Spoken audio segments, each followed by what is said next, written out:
ही मसाला खिचडी भरपूर पौष्टिक तसेच बनवायला अगदी सोपी आहे। या खिचडीला तुम्ही ताकाच्या कढीसोबत किंवा आमसूलच्या कढीसोबत सुद्धा खाऊ शकता। Welcome to my channel Kirti smart kitchen. आज आपण काळ्या मसाल्यातील खिचडी कशी बनवायची ते बघणार आहोत। ही खिचडी बनवण्यासाठी सगळ्यात अगोदर इथे मी अर्धी वाटी मसूर डाळ घेतली, अर्धी वाटी मूग डाळ घेतली, 1 वाटी तांदूळ घेतले। तांदूळ इथे तुम्ही कोणतेही वापरू शकता, अगदी राशनचे तांदूळ सुद्धा वापरू शकता।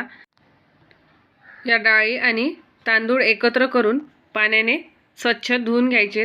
2 ते 3दा पाण्याने हे तांदूळ आणि डाळ स्वच्छ धुवून घ्यायची। डाळ आणि तांदूळ पाण्याने 2 ते 3दा स्वच्छ धुवून झालेले आहे आणि हे डाळ तांदूळ पाण्याने स्वच्छ धुवून झाल्यानंतर साईडला ठेवून द्यायचे। खिचडीसाठी इथे मी भाज्या घेतलेल्या आहेत। तर इथे अर्धी वाटी बीन्स घेतले, अर्धी वाटी हिरवे वाटाणे घेतले, अर्धी वाटी चिरलेला गाजर घेतला, याचे लांब असे काप चिरून घेतले, 1 बटाटा चिरून घेतला, 2 कांदे लांब चिरून घेतले। कांदे तुम्ही तुमच्या आवडीनुसार कुठल्याही शेपमध्ये चिरून घेऊ शकता। 2 टोमॅटो चिरून घेतले।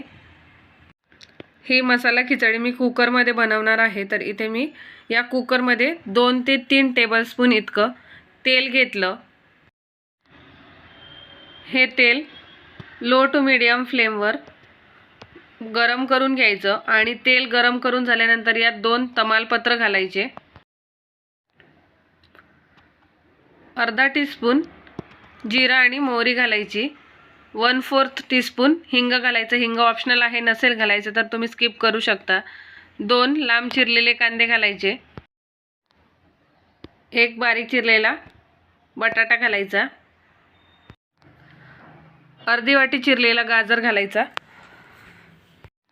अर्धी वाटी चिरलेली फरसबी म्हणजेच फ्रेंच बीन्स घालायच्या, अर्धी वाटी हिरवे वाटाणे घालायचे आणि आता या सगळ्या भाज्या या तेलामध्ये 1 मिनिट लो टू मीडियम फ्लेमवर परतून घ्यायच्या। 1 मिनिटानंतर या सगळ्या भाज्या व्यवस्थित परतून झालेल्या आहे।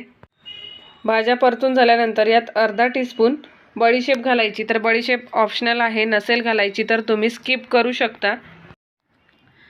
1 टीस्पून आलं लसूण पेस्ट घालायची। ही बडीशेप आणि आलं लसूण पेस्ट या भाज्यांमध्ये एकत्र करून परत याला काही सेकंद परतून घ्यायचं। अर्धा टीस्पून हळद घालायची, 2 टीस्पून काळा मसाला घालायचा आणि आता हे मसाले या भाज्यांमध्ये एकत्र करून घ्यायचे। अर्धा टीस्पून लाल मिरची पावडर घालायची। काळ्या मसाल्यामध्ये मिरची पावडर असते, त्यामुळे इथे मिरची पावडरचे प्रमाण कमीच वापरायचे। मिरची पावडर एकत्र करून झाल्यानंतर 2 चिरलेले टोमॅटो घालायचे आणि हे टोमॅटो सुद्धा या भाज्यांमध्ये एकत्र करून परतून घ्यायचे। हे टोमॅटो या भाज्यांमध्ये व्यवस्थित एकत्र करून परतून झाल्यानंतर जे धुवून ठेवलेली डाळ आणि तांदूळ होते ते घालायचे आणि हे डाळ तांदूळ सुद्धा या भाज्यांमध्ये व्यवस्थित एकत्र करून परतून घ्यायचे। या मसाला खिचडीमध्ये भाज्या तुम्ही तुमच्या आवडीनुसार घेऊ शकता। डाळ आणि तांदूळ लो टू मीडियम फ्लेमवर या भाज्यांमध्ये 1 मिनिट परतून घ्यायचे। 1 मिनिट या भाज्यांमध्ये हे डाळ आणि तांदूळ परतून झाल्यानंतर यात पाणी घालायचं। तर इथे तुम्ही पाणी तुमच्या आवश्यकतेनुसार घेऊ शकता। तर इथे मी 1 ग्लास इतकं पाणी घातलं आणि परत अर्धा ग्लास इतकं पाणी घालणार आहे, म्हणजेच 1.5 ग्लास पाणी घालणार आहे। पाण्याचे प्रमाण तुम्ही तुमच्या आवश्यकतेनुसार घेऊ शकता आणि पाणी यात मिक्स करून घ्यायचं। 1 ग्लास पाणी घालून ते पाणी यात मिक्स करून घेतलं आणि परत अर्धा ग्लास इतकं मी पाणी घातलं आणि हे अर्धा ग्लास पाणी घातल्यानंतर सुद्धा व्यवस्थित एकत्र करून घ्यायचं आहे। आता हे पाणी यात एकत्र करून घेतलेलं आहे। पाणी एकत्र करून झाल्यानंतर यात चवीनुसार मीठ घालायचं आणि मीठ घातल्यानंतर ते मीठसुद्धा या खिचडीमध्ये व्यवस्थित एकत्र करून घ्यायचं। तर बघा आता हे मीठ व्यवस्थित एकत्र करून झालेलं आहे। गॅस मीडियम फ्लेमवर करायचा आणि या कुकरचं झाकण लावून मीडियम फ्लेमवर 2 शिट्ट्या काढून घ्यायच्या। तर बघा आता कुकरच्या 2 शिट्ट्या झालेल्या आहे आणि आपली मसाला खिचडी छान तयार झालेली आहे। 2 शिट्ट्या झाल्यानंतर झाकण काढून घ्यायचं। तर बघा आता ही मस्त अशी आपली काळ्या मसाल्यातील मसाला खिचडी तयार झालेली आहे। आणि आता यात बारीक चिरलेली कोथिंबीर घालायची। कोथिंबीर तुम्ही तुमच्या आवश्यकतेनुसार घेऊ शकता आणि ही कोथिंबीर या खिचडीमध्ये एकत्र करून घ्यायची। चवीला अतिशय भन्नाट अशी ही काळ्या मसाल्यातील मसाला खिचडी तयार होते।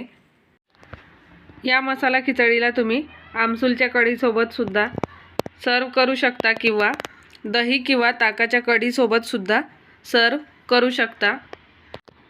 भरपूर पौष्टिक आणि चवीला टेस्टी आणि चमचमीत अशी ही काळ्या मसाल्यातील मसाला खिचडी तयार होते। अशा प्रकारची खिचडी बनवून बघा आणि चॅनलवर नवीन असेल तर चॅनलला सबस्क्राईब करा, तसेच बेल आयकॉनही प्रेस करा, म्हणजेच नवीन रेसिपी आल्या सगळ्यात अगोदर नोटिफिकेशन तुम्हाला येईल। लाईक, शेअर आणि कमेंट करायला विसरू नका। पुन्हा एकदा भेटूया अशाच नवीन रेसिपीसोबत, तोपर्यंत धन्यवाद।